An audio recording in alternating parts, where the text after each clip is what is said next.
Today, we are exploring how you can make your money work for you, even when you're spending it. And so we're going to dive into a little known strategy that's going to allow you to enjoy premium brands and products while potentially saving or even making money in the process. I like this. I know you would. So you're going to learn how to transform your spending habits and potentially save thousands of dollars and maybe even, like I said, profit from your purchases. So stay tuned for all the juicy details.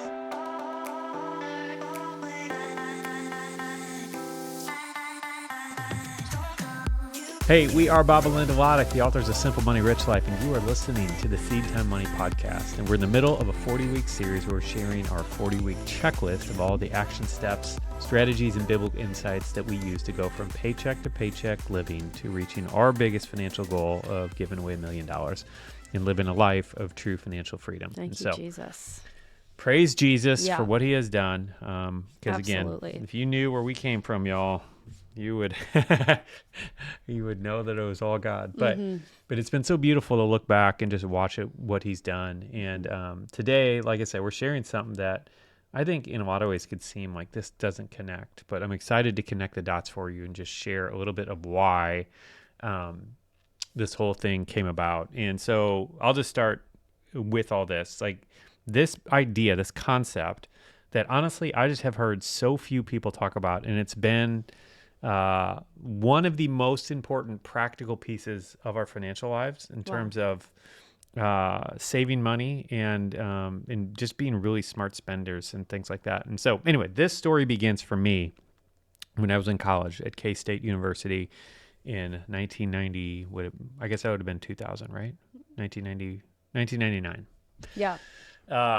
Fall of 1999. How long ago is that now? A long time. Anyway, so I was at K-State. It was my first year. I only went there for 1 year, but I'm buying books. Dude, that's 25 years ago. Thank you. No, thank you. So I'm buying my college textbooks, and they were super expensive, and I remember some of these books are like $150 each, and I'm buying them. And so the beginning of that year, I buy all these textbooks, and I spent over $1,000 in textbooks, and I was just like, this hurts, And then I think it's like you're moving out of your parents' house. Like life is expensive enough, and now you got to spend $1,000 on textbooks. Yeah, it wasn't cheap, but totally. Anyway, so that next semester, I realized the bookstore that I was buying from would buy the books back. I'm like, okay, great, I can buy or sell them back to them or whatever. And so I sold them back, and I'm like, I wonder if I could just buy them, and I sold them back for like 50% of what I paid. I'm like, I wonder if I could just buy them used from someone, because they were selling the used books for like 20% off, so that they could have their cut. I'm like, I wonder if I could just find somebody who'd sell the book to me for half off, for this next semester, these books. And so then I started going to look, and I don't remember what tools I was using. It was 1999, or there was barely an internet, But I somehow either went to individual classified ads or something like that and realized that I can buy a lot of these books for half off before I go into classes, and then I can sell them after class back to the bookstore for 50% off. Life and hack. Essentially now have free textbooks. Right. And so I started doing that, and then I got addicted. And so that framework of how can I essentially get as many things free or as close to free as possible has been something that's stuck with me for apparently 25 years, because I'm still doing it. So fast forward today, this is a crazy story. So I bought this nice leather chair from West Elm 4 or 5 years ago for our office, and I love it. And it's beautiful, and it's just great. And it was like, honestly, one of the most expensive furniture purchases. You were pretty pumped about that. Because it was just a nice leather chair. Anyway, so I got it. You were like, this is what I need to complete my office. A little bit. And the unfortunate thing, over the last 5 years, I just never sat in it. So we also have a little couch in our office, and I just always find myself gravitating towards the couch. And I've like intentionally tried to enjoy this chair, this leather chair, and to use it, but it just has never become part of my rhythm. So here we are 5-6 years later, and it's just not being used. And we were just doing you can tell if you are seeing the video, our entire office is made over. Yep. The We're whole doing a background is black renovation now here. instead of white. Mini reno. Well, yeah, mini. Yeah. Anyway, so the chair, I'm like, all right, it's time for the chair to go. Okay. So I decided I'm going to go ahead and list this on Facebook Marketplace and see if I can sell it for half of what I paid. Maybe a little bit more. I think it might have been 60, 70%. Mm-hmm. So I went to West Elm's website. I didn't remember how much I paid. I went to West Elm's website. They're selling this chair for $1,800. I'm like, wow. Okay. I don't remember paying that much, but I'm like, whatever. And so I listed it for like $1,100 or something on Facebook Marketplace. And I had a couple people over a few days kind of reach out, trying to talk me down or whatever. And anyway, I finally ended up selling it for $950. Okay. Which is not bad. But here's what's funny about this. I went back to, I don't know why I was looking this up, but I went back and looked through my old email and found the receipt from this chair. I paid $850 for this chair. Nice. So I literally profited $100 in this chair. Didn't even know it. Because again, I just listed it for half off or just shy of half off of the current price, which, side note, how the heck has the price of this chair gone up from $850 to $1,800 at West Elm in the last 6 or 7 years? No, I think that is something that needs its own podcast. Yeah, but that's crazy. But okay. the point is, I ended up making money on this chair, a beautiful piece of furniture that I had, and even though I didn't sit in it much, I still enjoyed it the last 6 years. It was in good condition. We will say, it wasn't like this beat up old gross chair that we were like, let's see how much we can get for it. But it was like in great condition, which is why it was able to go for half of what the current price is. Yeah. Even though it's several years old. Yeah. So the point in telling you these stories is just that this is how I think. This is how I operate. And Linda, I've brought her along in this journey. But what's so powerful about this, the flip side of this is, if I would have gone to whatever Home Goods or someplace and gotten a cheaper chair, $100, $200, I might have been able to still sell it for half it was worth, but I also might not have. You know what I mean? Like the only, and in fact, I would say I probably wouldn't have. Right. Because it's not a brand that people are seeking after. Whereas people are coming into Facebook Marketplace searching for West Elm, whatever, just West Elm, and seeing what pops up because they know it's quality and they know it's good stuff. And so the secondhand market, the used market, it's so much easier to do that. I've bought Lululemon pants because I found this pair of pants that I love that cost $120 at Lululemon. And so I'll buy them off eBay for $30 or something. And the point is, I'm going into eBay searching for Lululemon. Me and thousands of other people are doing that. But I'm not going into eBay searching for black joggers because there'd be thousands of junk pants out there, and so that's not the stuff that's going to sell because that brand name is attached to it. And it's the same, like, you know what you're looking for. And so this is the reason why we pretty much only buy Apple products. They're simple, they're easy to use, they cost more money, but the resale on them actually makes the total cost to own over a 5-year period way less than if we owned a PC in most cases.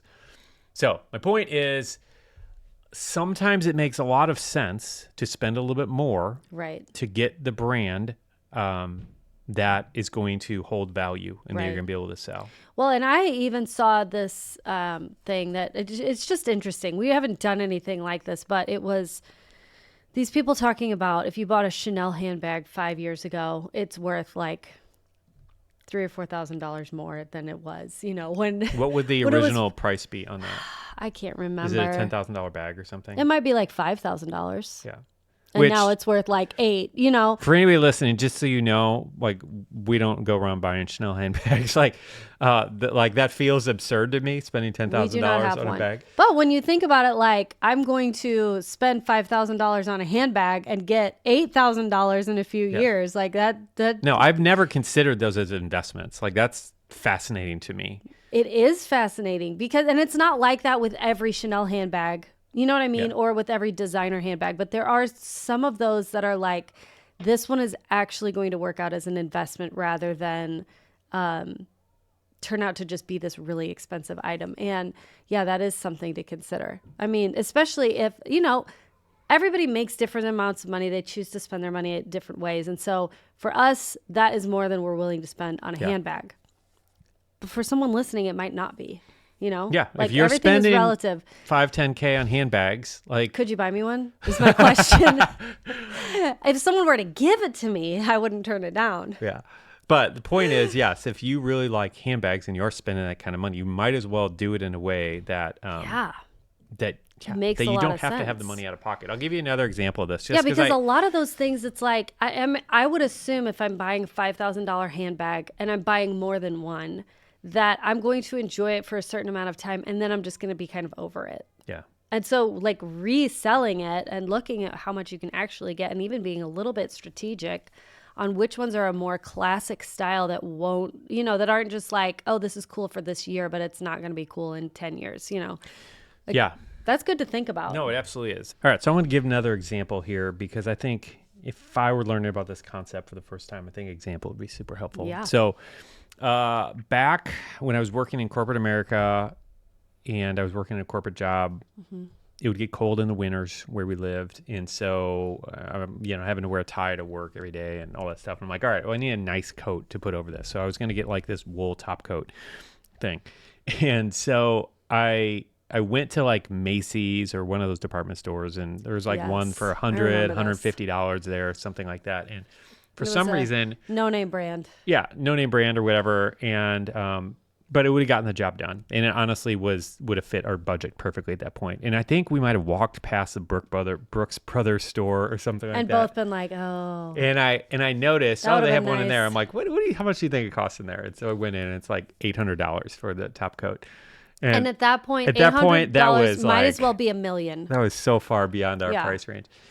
And so I decided, you know what?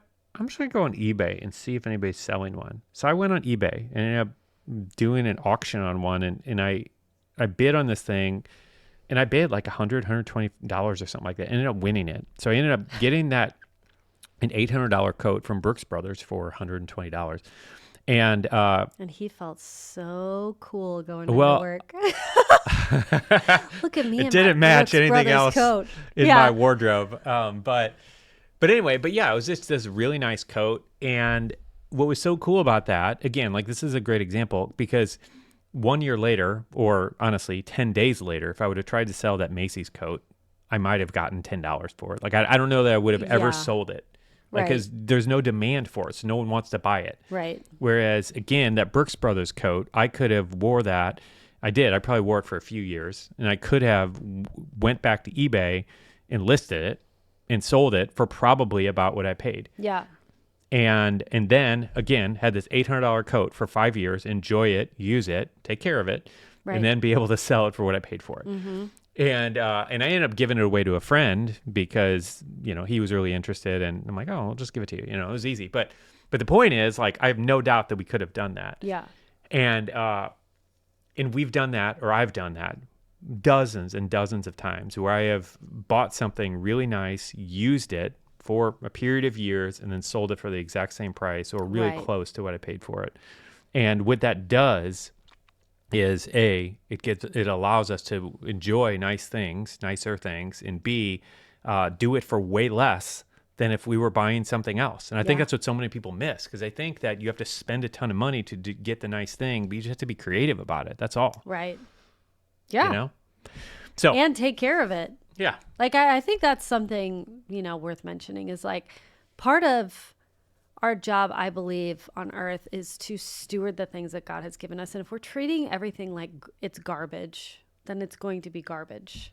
yeah. And I mean, there is, we can't take anything with us. So it's not to say like, let's take it so seriously. We treat it like this precious little thing. It's not that. It's just take care of the stuff that you have. Yeah. So that it can be passed on to someone else and benefit them next, Yeah, I remember as a young 20-something, one of my spiritual mentors at the time, or my only spiritual mentor at the time, like he, kind of rebuked me a little bit because I was basically saying, hey, I'm praying for this new car. I'm really believing God for a new car, and I don't feel like I can afford it, but I really want it. And he's like, well, are you taking care of the car you have?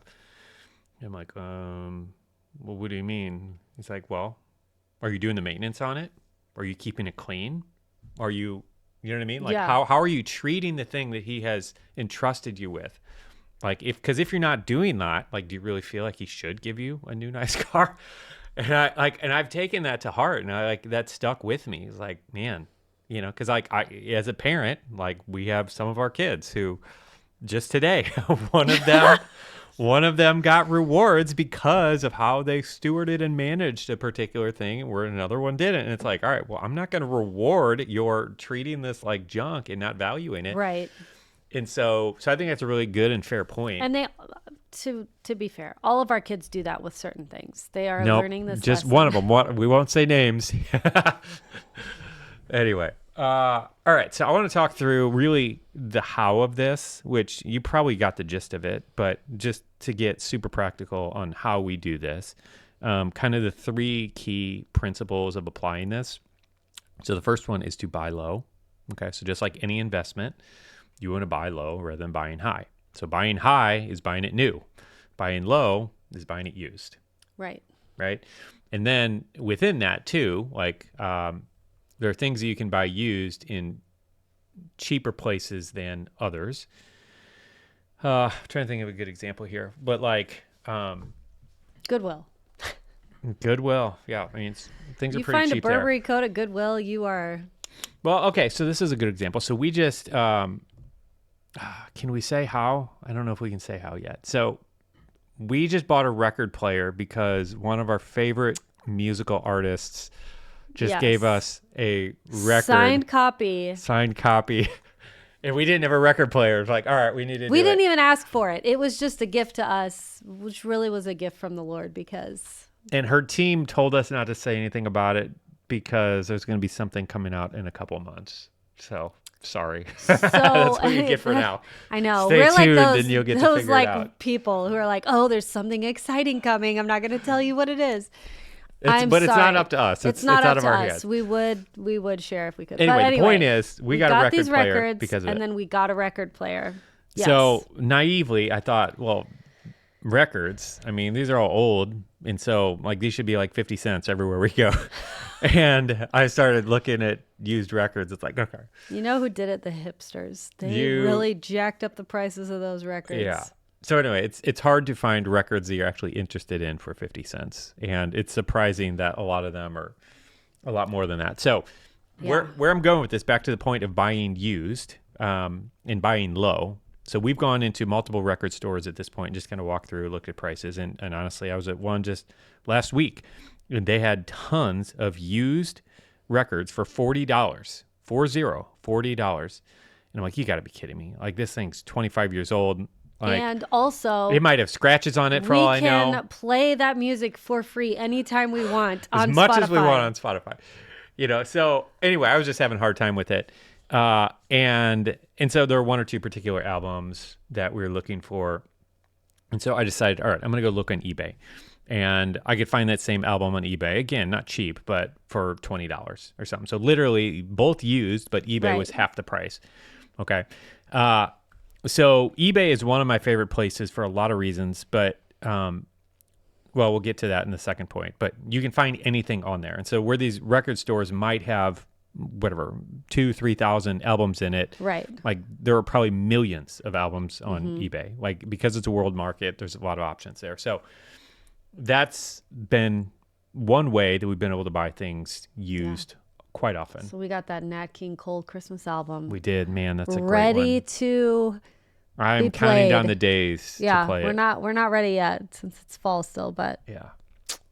Anyway, it's ready to go. It is ready to go. When we're ready, it's ready. As soon as we start decorating. So last year, November, Christmas season kicked off November 1st for us, and I'm like, I'm all in. We're starting November 1st, starting the Christmas music, whatever.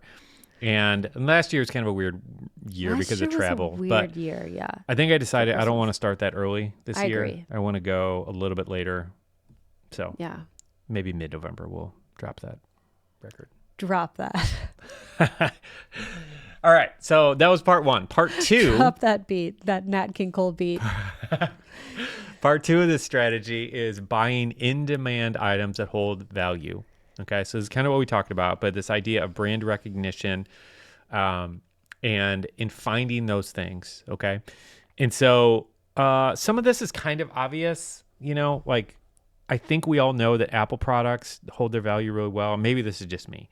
But like Yeti stuff, you know what I mean? Like these brands that are just really strong brands, Stanley like Harley, cups. Yeah. Davidson, like probably Stanley's. I haven't looked at like the I used haven't market either, for them, but I would imagine. but anyway, any of these like really strong brands often hold their value really, really well. And so that's the stuff that, again, and you don't have to do this. Like we don't own a Yeti cooler because it's like, I don't want to spend $500 on a cooler. It's just not worth it to me. And we have a cheap cooler that serves our purposes for what we do. And that's fine. So I'm not saying you need to do this for everything, but when it makes sense for you, if you're somebody who goes out on a boat every single weekend, has a cooler, has food in it for 2 days straight or whatever, like, you need a good cooler, and you could spend $200 on this one that you might not ever be able to sell again, or you could spend $500 and then turn the Yeti around and, around. buy the Yeti for $250 used and then sell it for $250 later on. And that's what we're after, Turn the Yeti around. Turn the Yeti around. My gosh. Anyway. Okay, so that's the next thing is buying in-demand items that hold value. And then the third piece of this puzzle is to sell high. Sell high. Okay, and so this is, again, these are all pretty obvious, but again, I'm just trying to walk through it just to give you as much clarity on at least our approach with this as possible. So when selling, one of the things that I love to do is to sell on eBay whenever possible. Buying on eBay, if you can find somewhere else that might be cheaper, like you can find something in a garage sale or Goodwill, it's probably going to be cheaper than eBay. But selling, we always want to sell on eBay if at all possible because it's a world market of people searching. Yeah. And so you literally have people from the entire world searching for the thing you're selling. Whereas if you sell it on Facebook Marketplace, you're going to be narrowed down to whatever, 10, 20 miles away from your house. And so it's so much smaller of a market. And as a result, you're less likely to sell it and less likely to sell it for its full value that you could get from it. Right.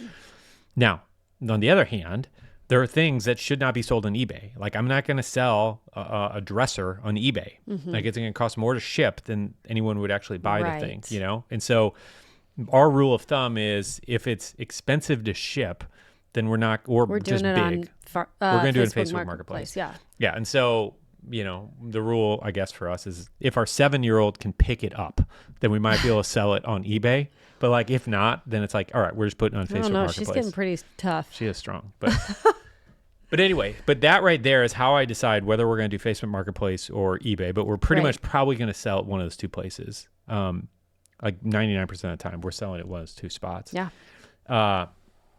And so, anyway, that's like really the gist of this approach and the strategy that has no doubt saved us, tens of thousands of dollars over the last 10, 15 years, I would say. Yeah.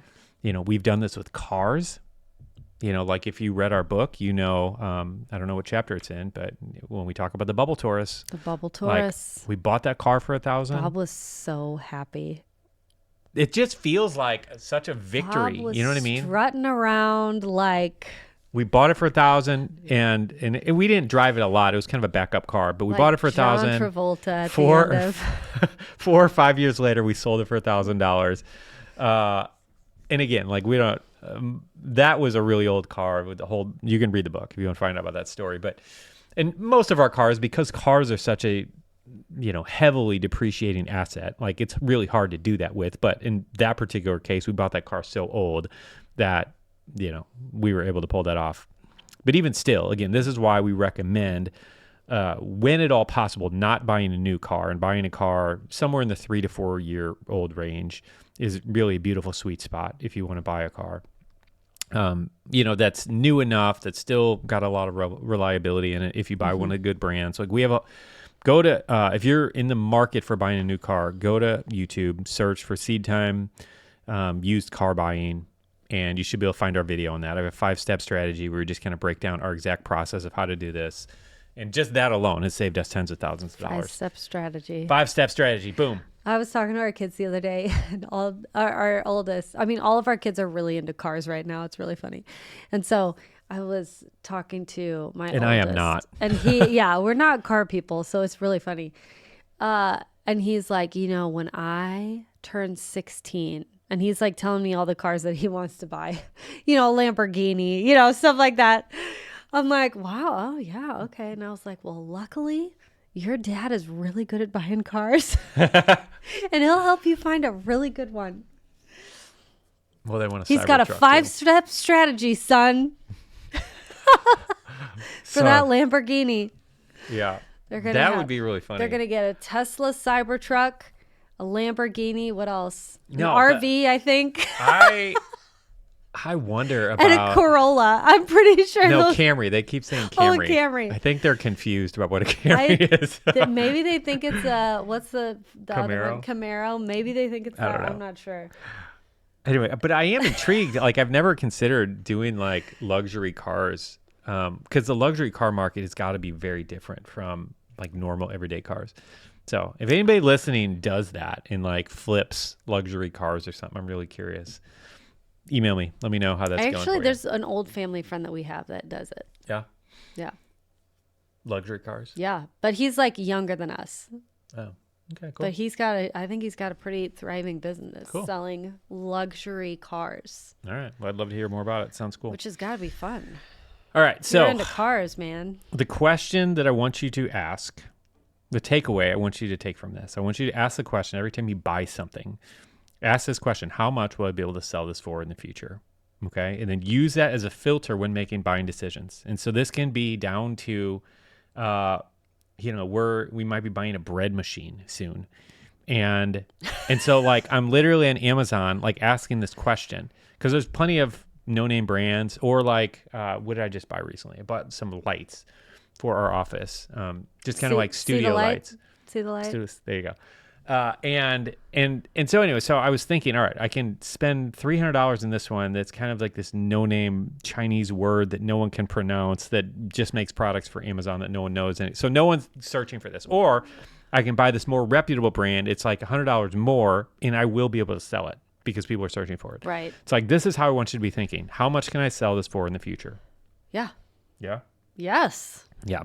You're actually inspiring me because I have some shoes I want to sell. Good. All right, and so the following me on Poshmark. Follow me on eBay. Yeah, that'd be great. I didn't even think about that, but we have this captive audience. So if you guys want to see all the stuff we're selling, I would love to know if there's a market for me to sell my clothes that I don't. If you want all of Linda's gently used clothes, yes, gently used. I wouldn't sell anything weird. Let us know. And we'll give you the list of all our stuff. Okay. So I want to talk a little bit about why this is important before we kind of tie this up on a bow. But these are things where I think it's easy to listen to this to be like, oh, this is just nerdy, whatever. Bob, you're such a nerd. You do this stuff. That's fine. Okay. I don't care. You can call me that if you think that, whatever. But I do see this as an active stewardship. I see this as beyond just, oh, he just likes a deal and he likes to, whatever, blah, blah, blah. Yeah. It goes beyond that. And again, back to why this is in this series is because if this has freed up or saved us tens of thousands of dollars, what that has meant is that is money that was then able to be used to advance God's kingdom in one way or another, to support this organization, to help this person out, whatever, all these different things. And so it's bigger than just being nerdy. Okay. Yeah. And it's important. And so this is what I just imagine, like, all of us in the church just really becoming great and wise stewards with everything that we're doing. Amen. We have less financial stress, and it just changes everything, and one other side point here, like, this is not time intensive for me. If you know me at all, like, I value my time a lot. I do not waste time. And so I don't do things that take up too much time. This is very true. And so this isn't something that I spend tons of time on. It's literally just a question and a little filter that I have whenever I'm buying anything. And it doesn't take up a lot of time in my life. And once you learn how to sell on Facebook Marketplace or eBay, if you've never done that, like, it's so simple, it's so quick. Anyway, that's the end of my pitch for it, I guess. I love it. Yeah. Anyway, so that's all we have for you today. Share this with someone who you think would need it and benefit from it. And take this to heart. And let me know how it goes for you. I want to hear your best deals. Send me an email, bob@seedtime.com, or on Instagram @SeedTime. I'd love to hear from you. Yep. That's all for today. See y'all. Take care. I'm only on page 13 and I've already underlined a zillion things and I want to cry in a good way. This is what Kelly said after reading our book, Simple Money, Rich Life. Yeah. Well, those first 13 pages, I mean, They are they're going to do it tearjerkers. to you. They're going to do it to you. So be sure to check out the first 13 pages. And did you know that you can get a copy of this award-winning book for free? You can get it on Amazon, but we so believe that the church needs this message that if you can cover shipping, we'd love to cover the cost of the book and send you a free copy. All you need to do is go to seedtime.com/free to get yours.